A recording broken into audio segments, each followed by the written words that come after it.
The sun had barely kissed the horizon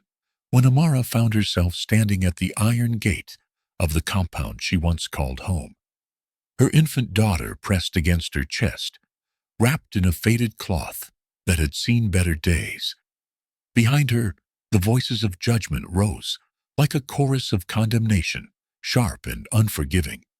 cutting through the morning stillness with the precision of a knife through tender flesh. Her mother-in-law, Mama Chioma, stood like a statue of ancient authority, her wrapper tied high and tight around her waist,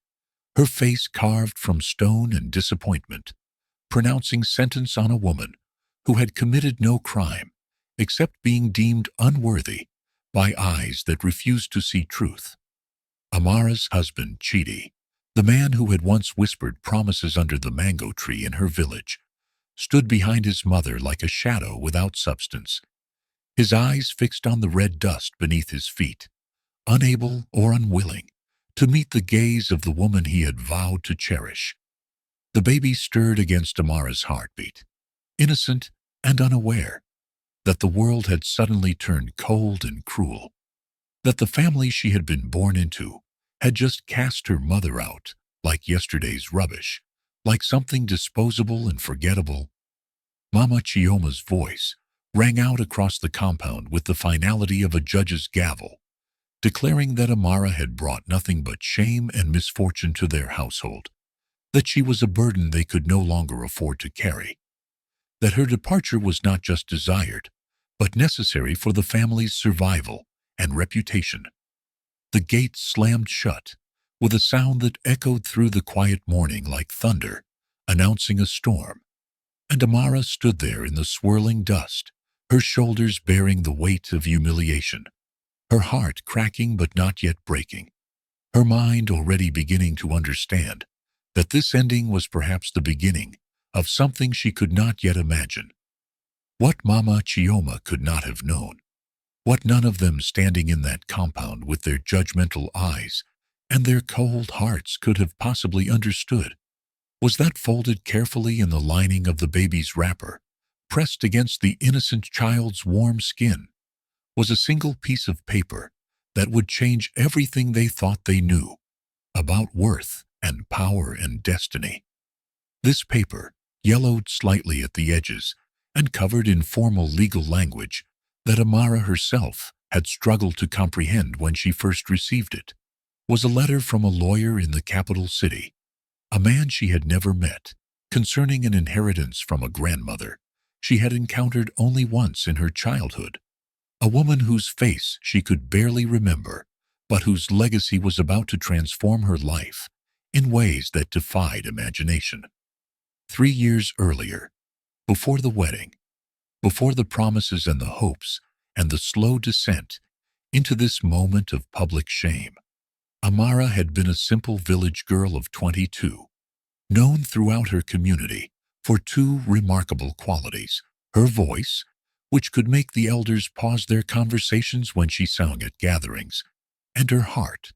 which seemed incapable of holding on to bitterness or refusing kindness to anyone who needed it. She had grown up in a small countryside village where the air smelled perpetually of rain-soaked earth and roasted corn, where children played barefoot in the dirt until the sun set, where her father worked his small farm with calloused hands and her mother sold vegetables at the market with a smile that made customers return week after week. They had little in the way of material wealth, but what they possessed they shared freely, teaching their daughter that the true measure of a person lay not in their possessions, but in their generosity of spirit, their willingness to extend a hand to those who stumbled, their capacity to see the humanity in everyone they encountered, regardless of social standing or circumstance. Amara's reputation in the village had been built on countless small acts of kindness that, when woven together, created a tapestry of goodness that everyone recognized and admired. She would give her portion of food to hungry children without being asked, would stay late to help elderly neighbors carry water from the well, would sit with the sick and sing to them softly when they needed comfort more than medicine, would offer her time and her smile and her presence to anyone who seemed to need it, never asking for anything in return, never keeping score, never calculating whether her generosity would be reciprocated or rewarded. Her mother would sometimes scold her gently, warning that the world was not always kind to kind people, that there were those who would take advantage of a generous heart and leave nothing but emptiness in return, that she needed to be more careful about where she invested her compassion and her trust. But Amara would simply smile that radiant smile of hers and say that if she couldn't be kind, if she could not offer love and support to those around her, then what was the point of having a heart at all? What was the purpose of walking through this life, if not to make it a little brighter for others? What meaning could existence possibly hold if everyone only looked out for themselves and ignored the struggles of their neighbors? It was during the harvest festival, a celebration that brought the entire village together, in joy and gratitude for another season's bounty, that Chidi first approached her, shy but determined, complimenting her singing voice and asking if they might talk for a while under the great mango tree that stood at the edge of the village square. He was handsome in an understated way, with strong shoulders that spoke of honest work and careful eyes that seemed to take in everything around him with quiet observation. And he worked as a driver for a wealthy family in the city, coming home only occasionally to visit his mother and reconnect with his roots. Their courtship unfolded with the gentle inevitability of a river finding its way to the sea, simple and sweet, and filled with the kind of hope that young love always carries, the belief that together they could build something beautiful and lasting, that their combined strengths would overcome any obstacle life might place in their path. Chidi would send her letters from the city, folded carefully and delivered by his younger cousin, who made the journey between urban and rural worlds several times a month. Letters that spoke of his dreams for their future together, his desire to provide for her, his conviction that she was the woman he wanted to build a life beside, the partner who would make him a better man than he could ever be alone. He would bring her small gifts when he visited, nothing expensive because his salary was modest, but thoughtful tokens that showed he paid attention to her preferences. A scarf in her favorite color, a pair of simple earrings that caught the light when she moved, a book of poems that reminded him of the way she saw the world with such open-hearted wonder. After 6 months of this careful courtship, Chidi formally asked her father for permission to marry her, following all the traditional protocols, showing proper respect to her family, demonstrating that his intentions were honorable, and his commitment was serious, that he understood the responsibility of asking a family to trust him with their daughter's happiness and well-being. The wedding was modest but joyful, filled with music and dancing, and prayers offered by the village elders, blessings spoken over the young couple as they began their journey together,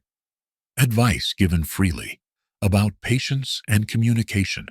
and the importance of choosing love every day, even when it felt difficult. Amara moved to the city with hope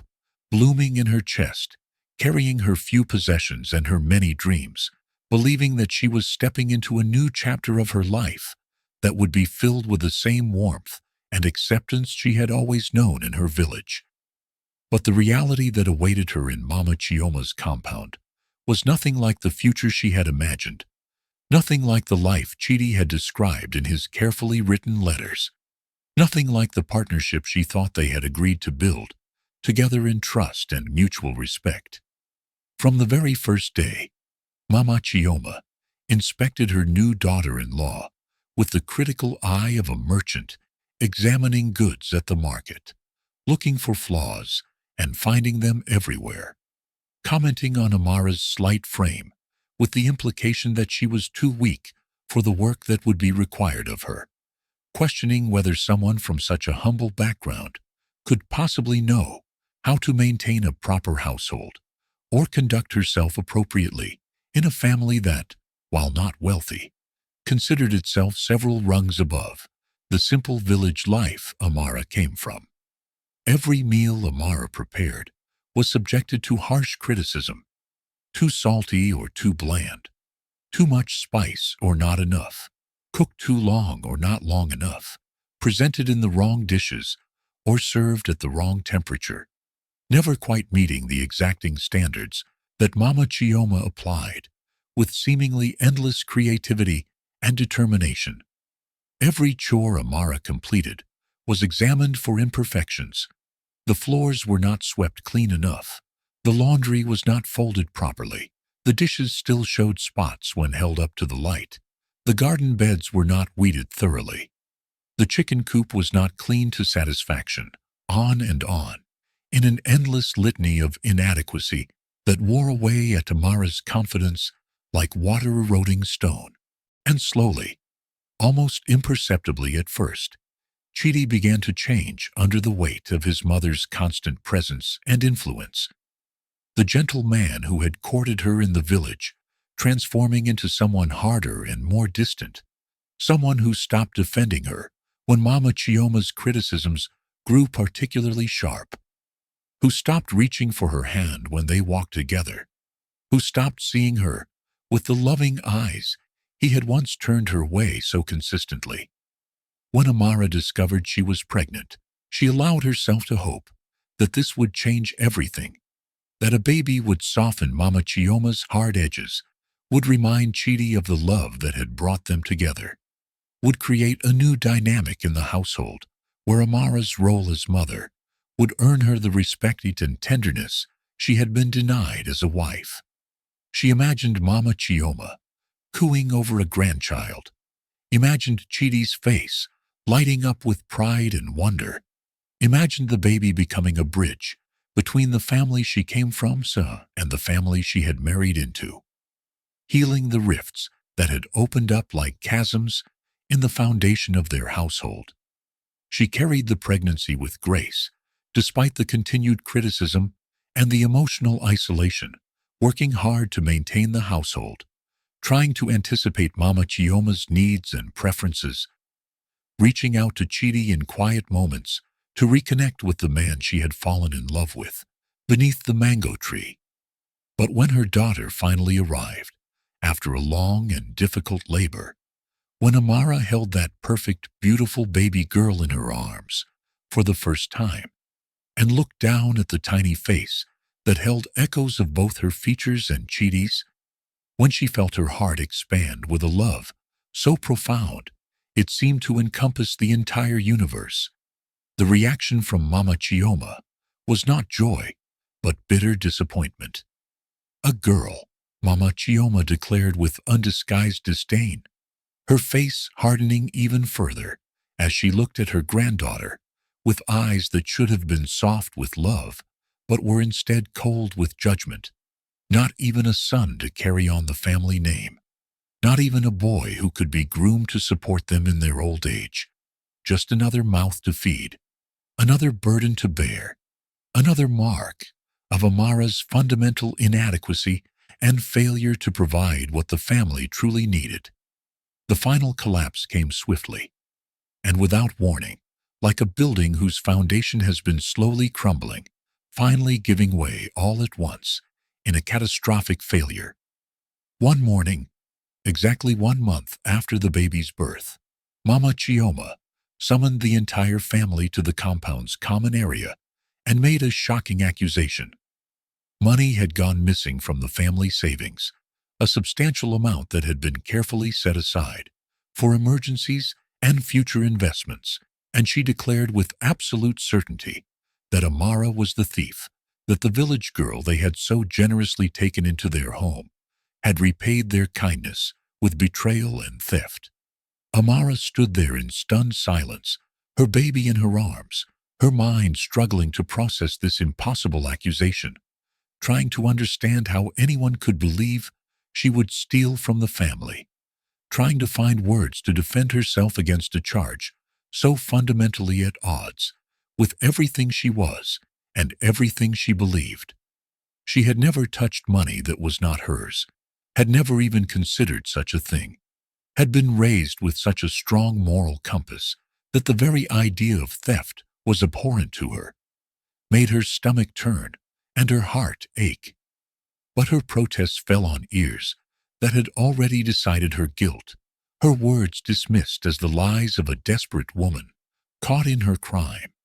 Chidi, the man who should have known her heart, who should have remembered the woman who gave away her food to hungry children, who should have defended her honor and demanded proof before believing such a serious accusation, said nothing, his silence more devastating than any words could have been.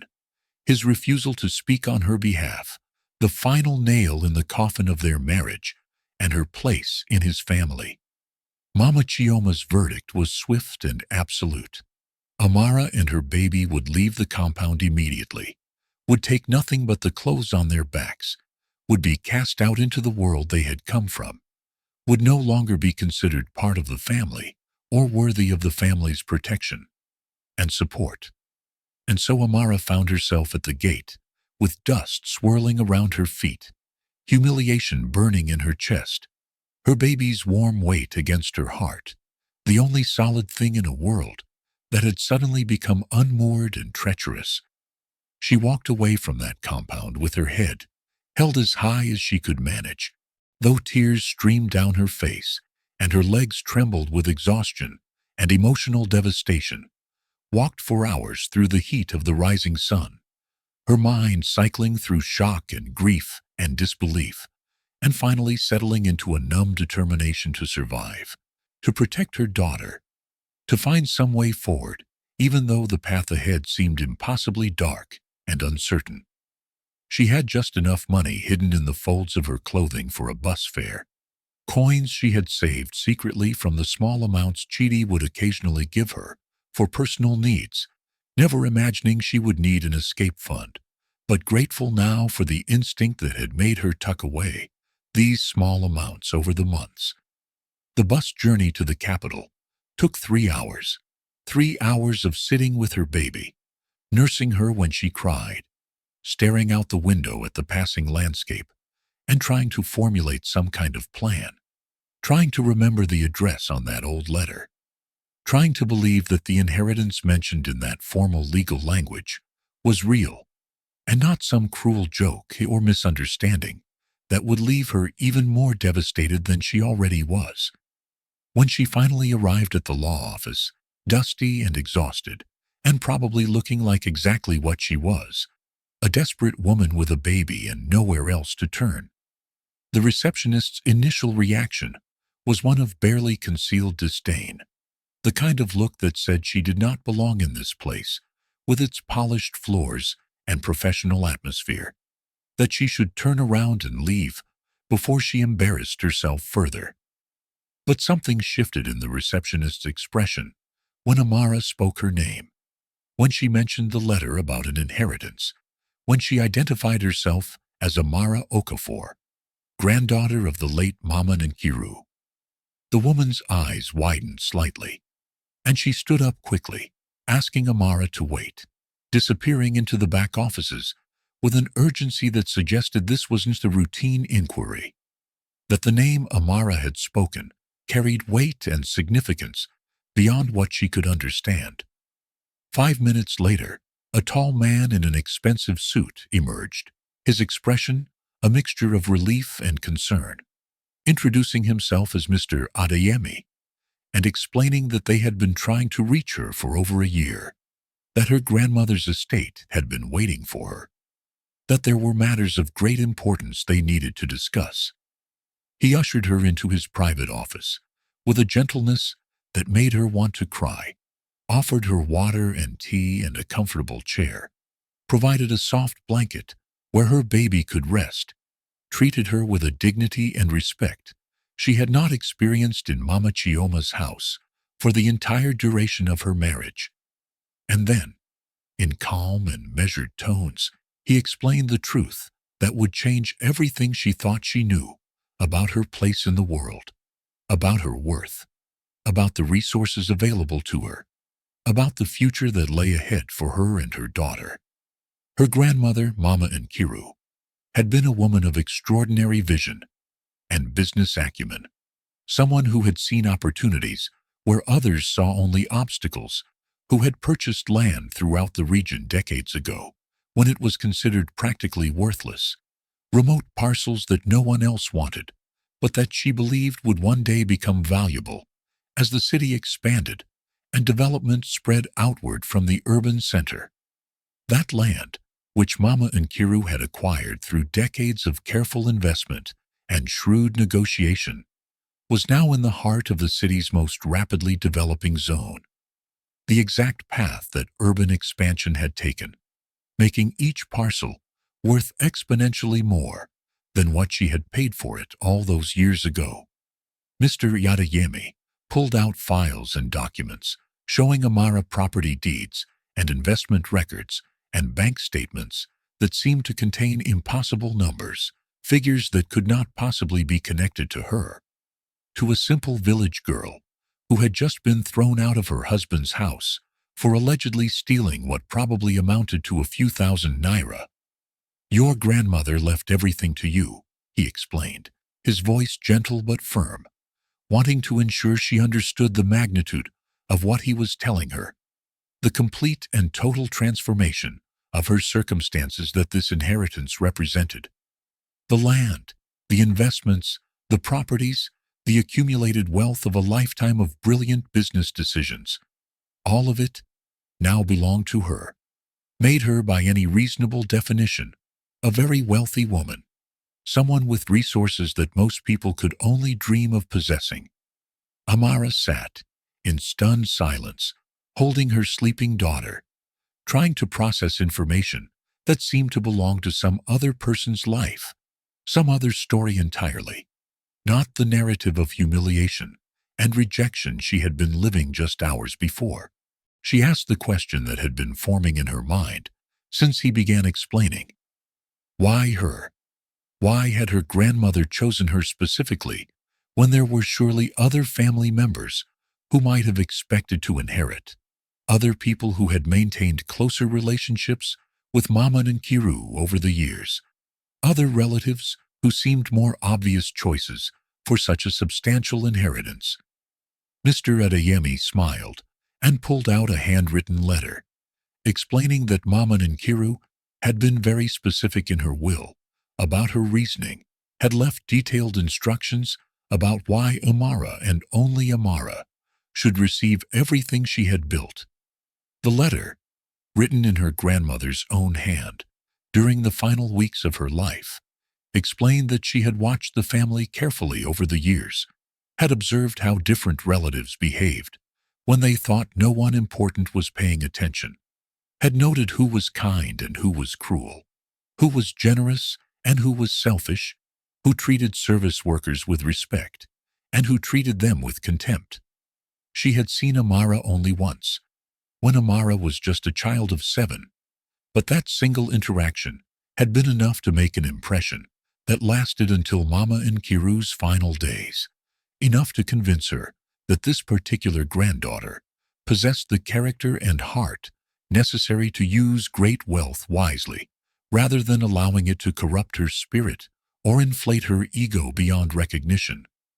Amara had helped an elderly woman carry her shopping that day without being asked,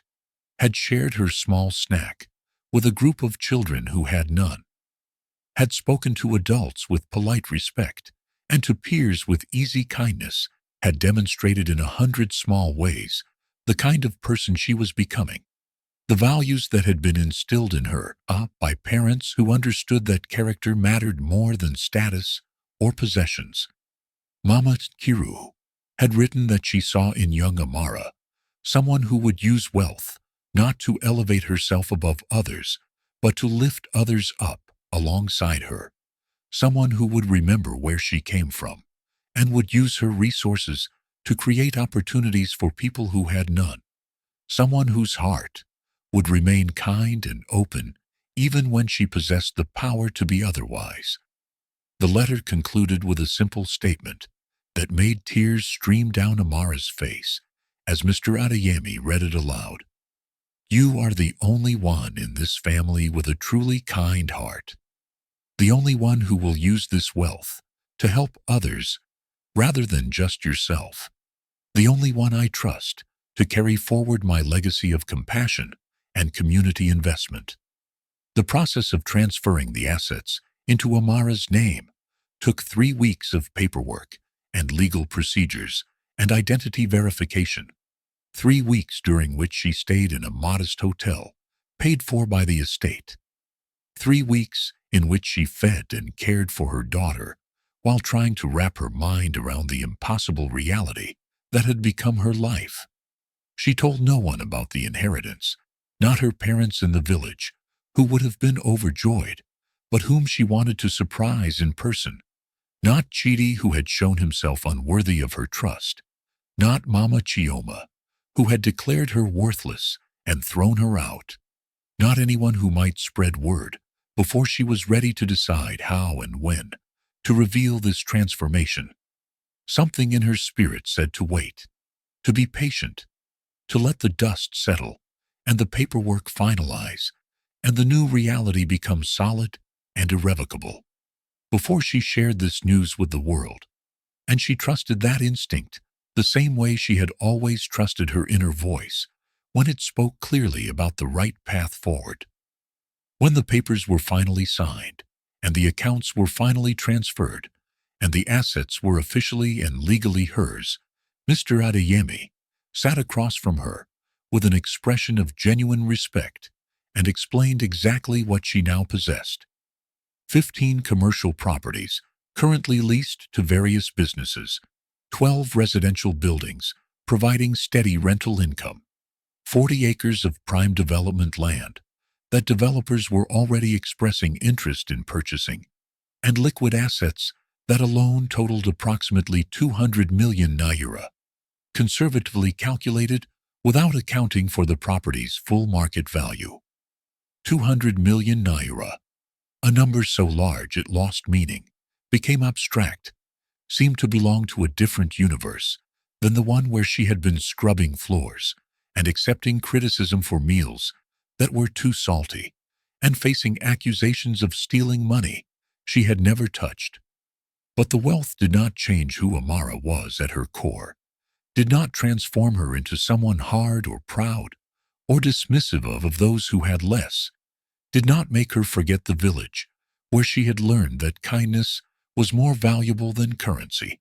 and that a person's worth had nothing to do with their bank balance. Instead, the money gave her something she had never had before: options, the freedom to make choices based on what was right rather than what was necessary for survival. The power to create change, not just in her own life, but in the lives of others who were struggling the way she had struggled. She sat in Mr. Adeyemi's office that final day and told him what she wanted to do. The vision that had been forming in her mind during those 3 weeks of waiting. The purpose she wanted to attach to this unexpected fortune that had fallen into her lap like a gift from ancestors she barely remembered, but who clearly remembered her. She wanted to build something for women like herself, women who had been told they were worthless, women who had been cast aside by families that should have protected them, women who needed not just money, but opportunity, not just charity, but the tools and training and support to build independent lives where they would never again be at the mercy of others' judgment or cruelty. Mr. Adeyemi's smile was warm and approving as he listened to her plans, as he offered suggestions and connections, as he helped her begin the process of transforming wealth into purpose, money into mission, personal pain into collective healing. Over the next 6 months, Amara threw herself into building her vision, working with advisors and experts, learning about business and finance and nonprofit management, discovering that she had inherited not just her grandmother's money, but apparently some of her grandmother's talent for seeing opportunities and making strategic decisions that created lasting value. She started a foundation focused on empowering women in rural communities, providing microloans for small businesses, funding education and training programs, building safe housing for women, fleeing difficult family situations, creating networks of support where women could find both practical assistance and emotional encouragement. She hired a team of passionate, skilled people who shared her vision and brought expertise she did not possess, people who saw in her leadership something worth following, who believed in the mission she was building and wanted to be part of creating meaningful change in their communities. She purchased a beautiful home on the edge of the city, a place that was modern but warm, filled with natural light and indoor plants, and space for her daughter to play and grow. A home that felt like a sanctuary after the coldness of Mama Chioma's compound. A place where love and laughter were welcome, and criticism was left at the door. She wore her wealth quietly, choosing elegant but understated clothing, simple jewelry that suggested good taste rather than ostentatious display, carrying herself with the confidence of someone who knew her worth, but did not need to announce it loudly or prove it to anyone who doubted. Meanwhile, back in Mama Chioma's compound, life had taken a decidedly darker turn. The family business that Chidi's father had built over decades, beginning to fail under the weight of poor decisions and mounting debts. The compound itself falling into disrepair as money became tight and workers went unpaid, and the family's reputation in the community began to suffer. Gossip spread through the neighborhood like wildfire, people whispering about how Mama Chioma had thrown out her daughter-in-law just before the family's luck turned bad, speculating about whether there was a connection,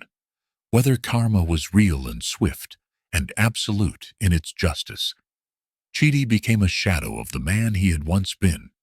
drinking more heavily than was wise, working less consistently than was necessary, unable to meet his mother's eyes or answer her increasingly desperate questions about how they would pay their debts and save the family business and restore their standing in a community that had once respected them. At night, lying alone in the room he had once shared with Amara, he thought about his wife. His former wife, he supposed, though they had never officially divorced,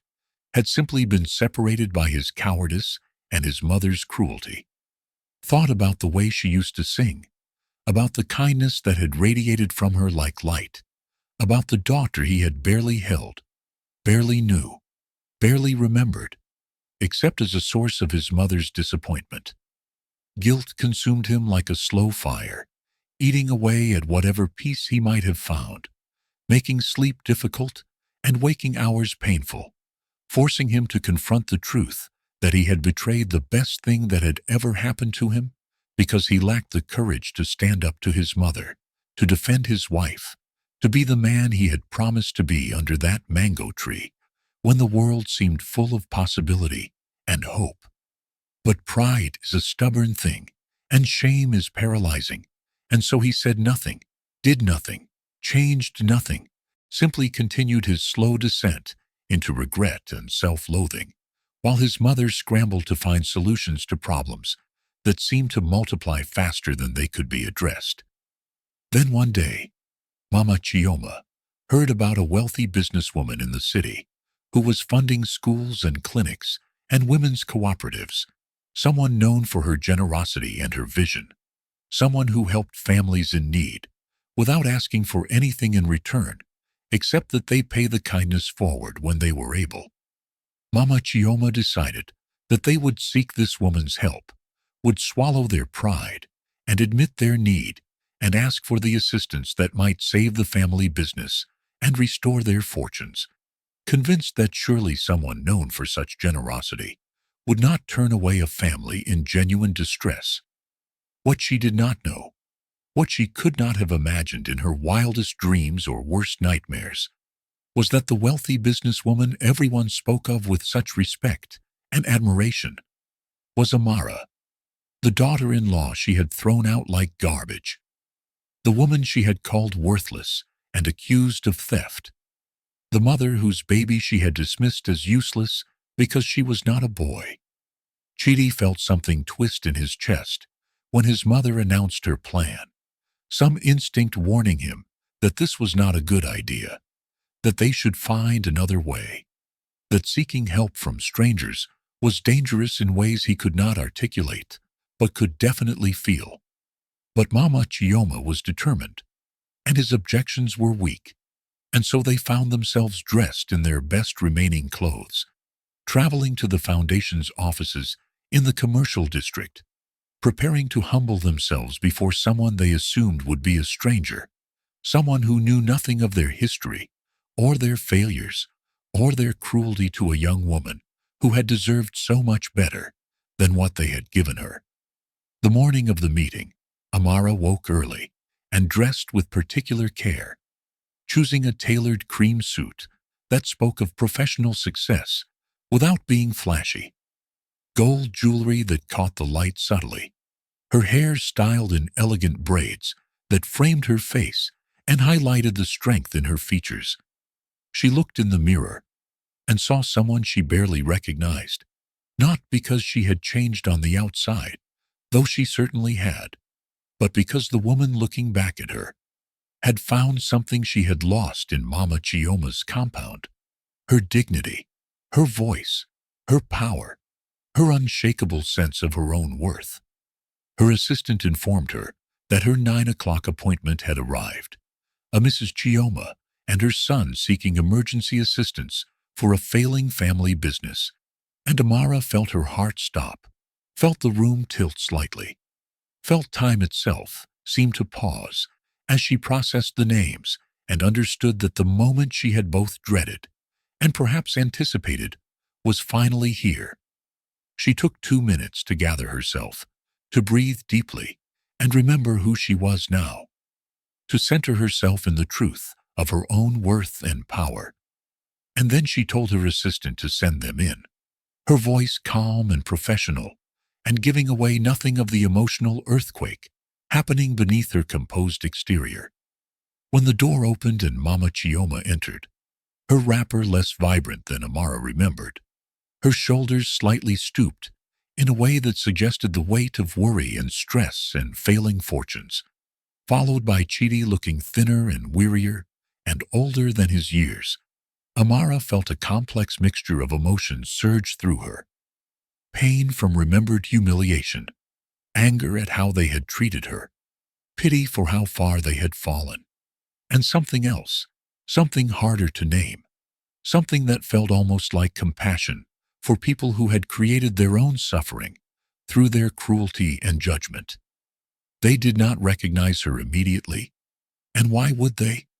Because the last time they had seen her, she was broken and dusty and desperate, clutching a baby and standing at their gate in shame. And now, she stood backlit by floor-to-ceiling windows in an office that spoke of success and power, every inch, a woman who commanded respect and wielded authority with natural ease. Mama Chioma began speaking rapidly, desperately, explaining their situation and their need, asking for help with the humility of someone who has finally learned that pride is a luxury she can no longer afford. And then she stopped mid-sentence, her eyes finally focusing on Amara's face, really seeing her for the first time, recognition dawning like a cold and terrible sunrise. The word came out as barely a whisper, Amara's name spoken with shock and disbelief, and something that might have been horror, and Chidi's head snapped up, his eyes widening, as he too finally saw who was sitting across from them, finally understood the impossible reality they had walked into, finally grasped that the woman they had thrown away was now the woman they needed, that the daughter-in-law they had deemed worthless was now worth more than they could earn in 10 lifetimes. The silence in the room was profound and terrible, heavy with the weight of recognition and regret, and the sudden understanding of how completely their positions had reversed, how entirely the power dynamic had shifted, how absolutely their judgment had been proven wrong by the simple passage of time, and the revelation of truth they could never have anticipated. Amara sat down across from them, with perfect posture and an unreadable expression, her voice calm and measured, as she greeted them formally, acknowledging their shock without indulging it, stating the obvious truth, without cruelty, but also without softening it. Yes, the woman they had thrown out with nothing but a baby on her back was now one of the wealthiest and most influential women in the region. And yes, they had come to her asking for help. And yes, the irony was so profound, it was almost painful to witness. Mama Chioma tried to stand, but her legs would not support her. Tried to speak, but words failed her.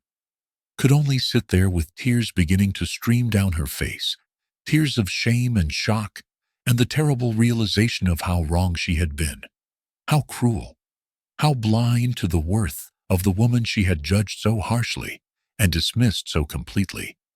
Chidi looked like he might be physically ill, his face pale and his hands trembling, his mouth opening and closing without producing sound, his entire body language expressing a devastation so complete it was almost visible,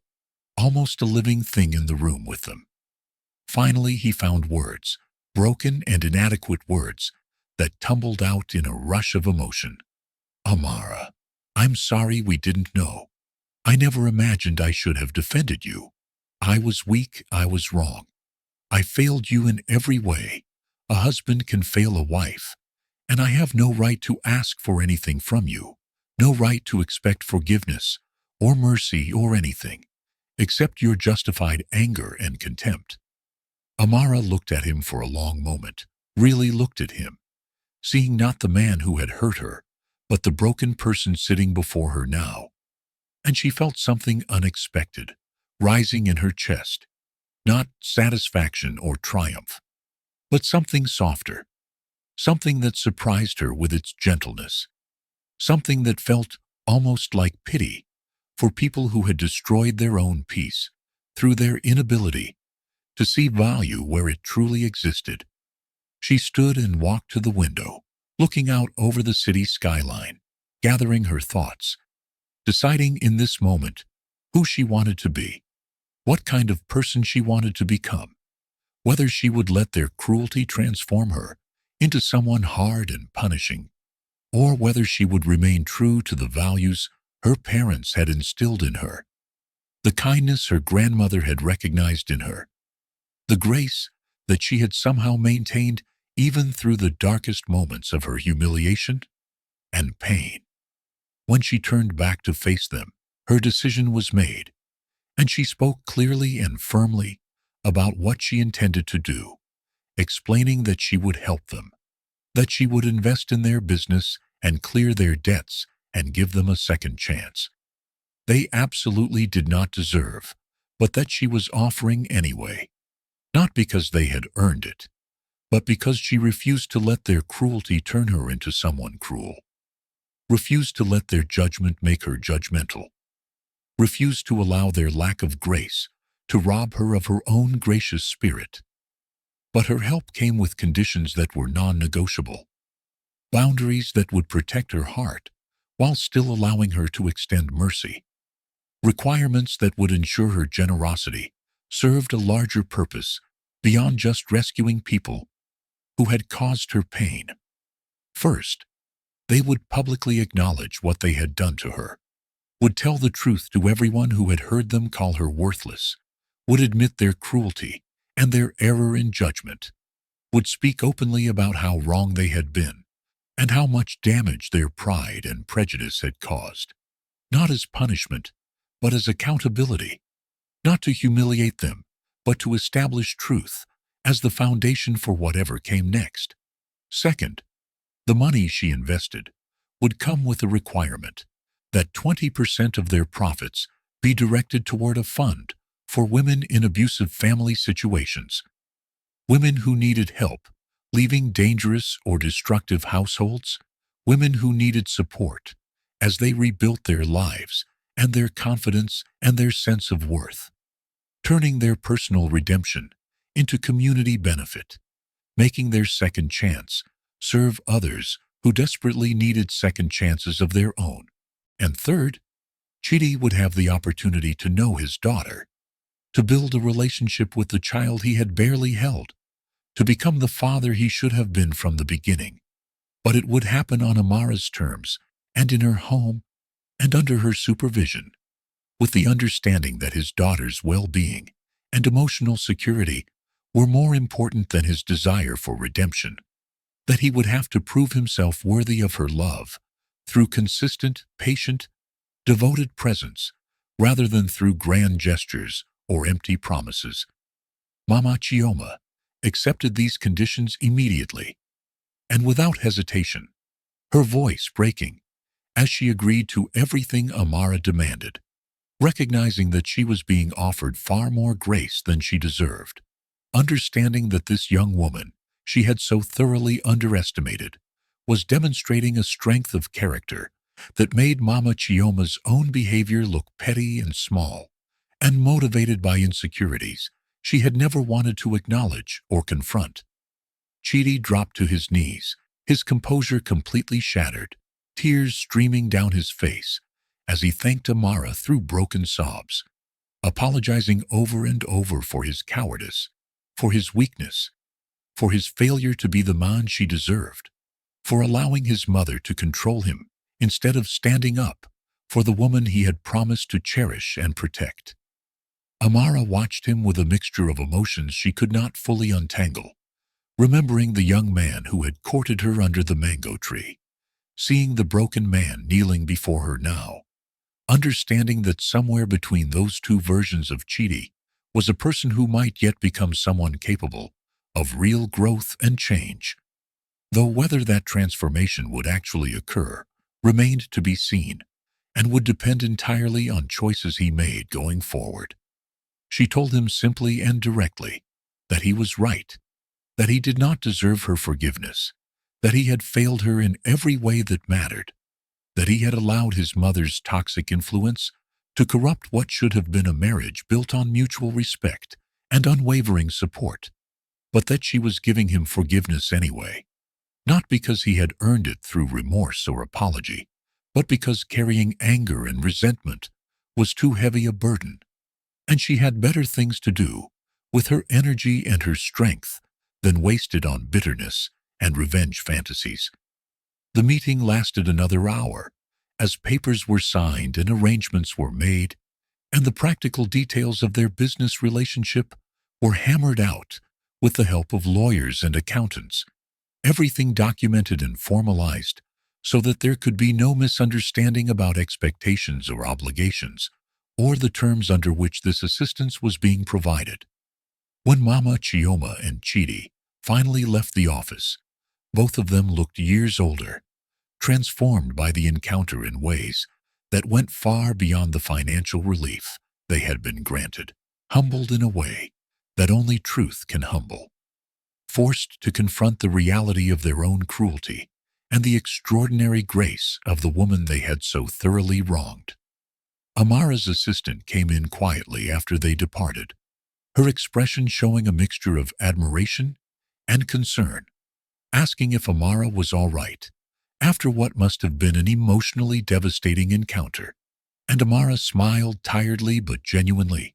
saying that she was more than all right, that she had just proven something important to herself, that she had faced the people who hurt her most deeply and had chosen grace over vengeance,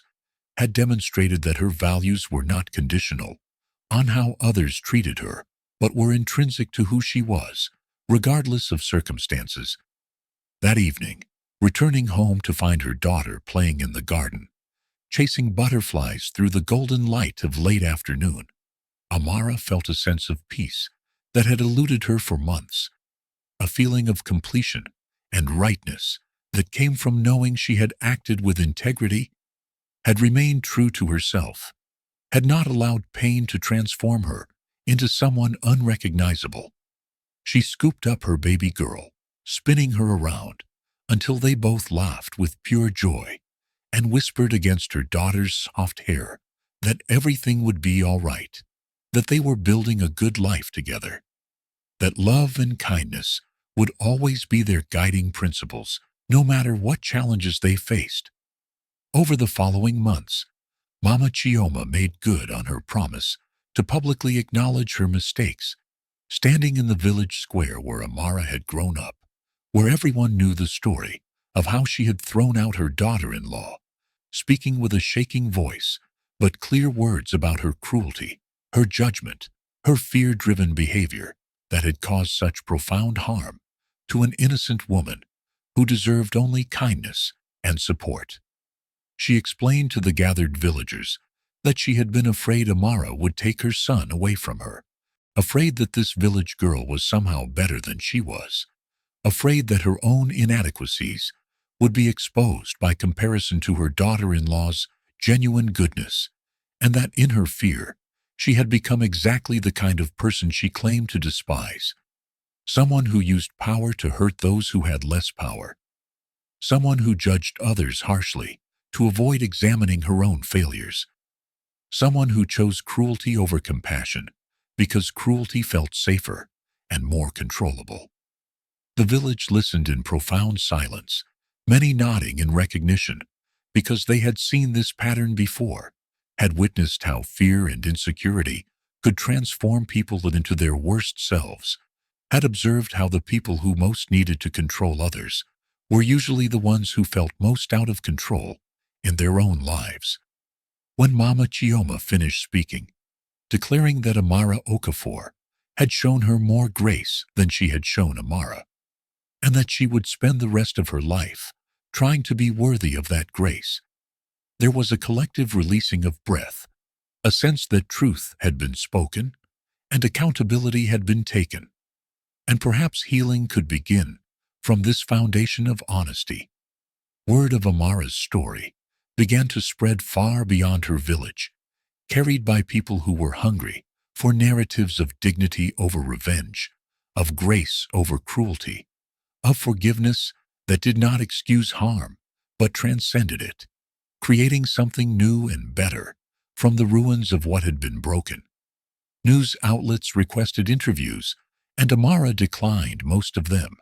understanding that her story was not entertainment or content to be consumed, but a lived experience that had taught her profound lessons about human nature and the choices people make when confronted with their own capacity for both cruelty and grace.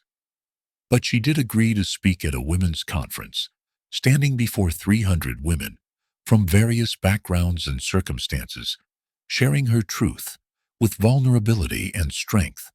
explaining how she had been told she was worthless and had believed it for a time,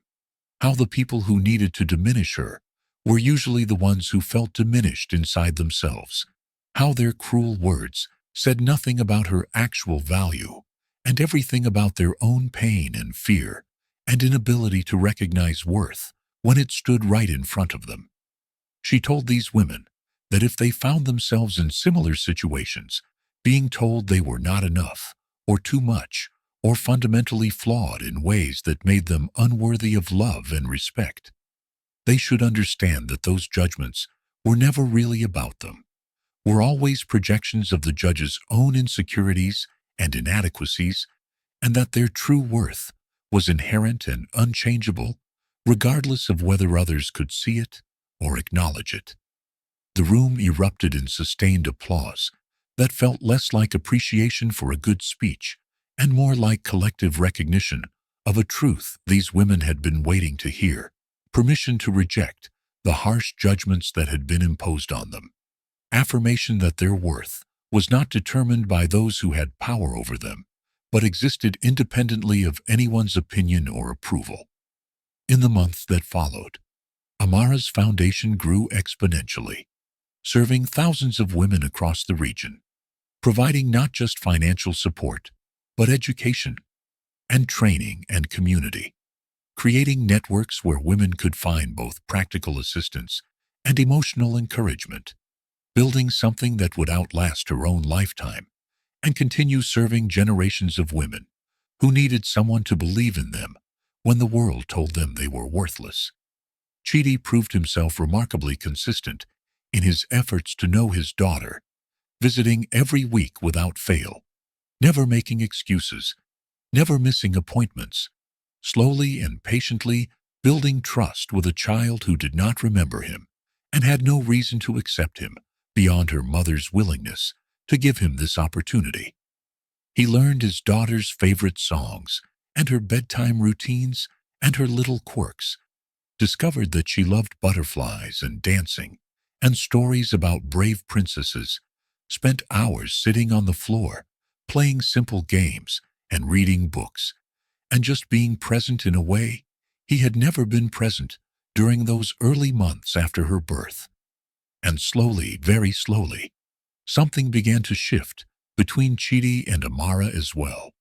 Not the naive romantic love they had shared under the mango tree, but something deeper and more honest. A relationship forged through pain and truth and the hard work of rebuilding trust that had been shattered. A connection that acknowledged past failures while remaining open to the possibility of future growth. One evening, as they sat together on Amara's terrace, watching the sunset paint the sky in shades of gold and purple, while their daughter played nearby, Chidi asked quietly if Amara thought she would ever be able to trust him again, and she considered the question carefully before answering that trust was not something you gave once and forever, but something you built daily through consistent choices, that he was building it slowly through his faithful presence and his genuine remorse and his clear commitment to being better than he had been. She explained that it was enough for now, this gradual reconstruction of something that had been demolished, that she was not making promises about what their relationship might become, but was remaining open to seeing who he proved himself to be over time, judging him not by who he had been in his mother's house, but by who he was choosing to become in the difficult work of making amends.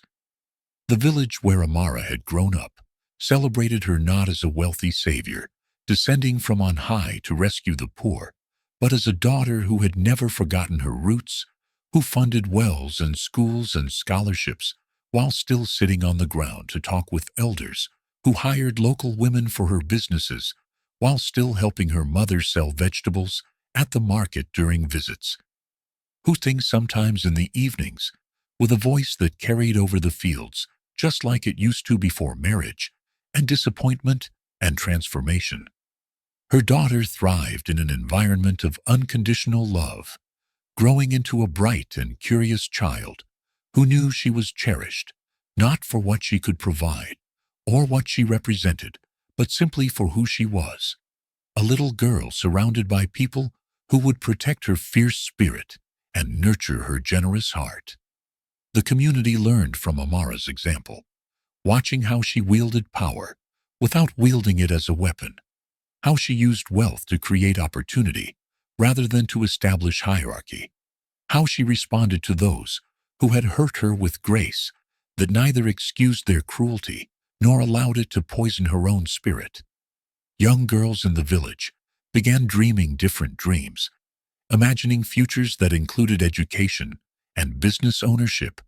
and using their voices to create change,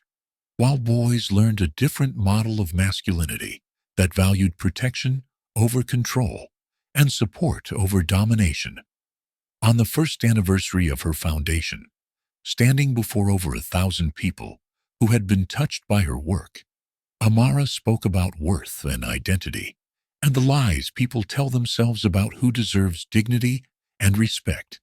explaining that her journey had taught her that our value is inherent rather than earned,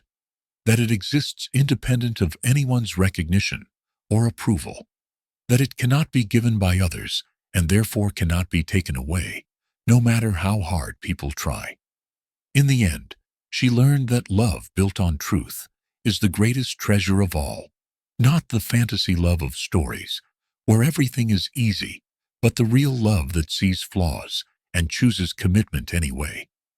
that stands up when standing is difficult, that forgives without forgetting, that heals rather than harms, that builds rather than destroys, that transforms pain into purpose and suffering into strength, and that this kind of love must first be found within before it can be shared with others. If this story touched your heart, if these words resonated with something you have experienced or witnessed or feared, then share it with someone who needs to hear that they are valuable beyond measure, that their worth was never anyone else's to determine, that grace is stronger than revenge, and truth is more powerful than lies, because somewhere right now there is a woman standing at a metaphorical gate with dust on her shoulders and destiny in her pocket, wondering if she will survive what comes next. And maybe these words will remind her that she will not merely survive, but will rise, will transform, will become exactly who she was always meant to be, once the world stopped telling her who she should be instead.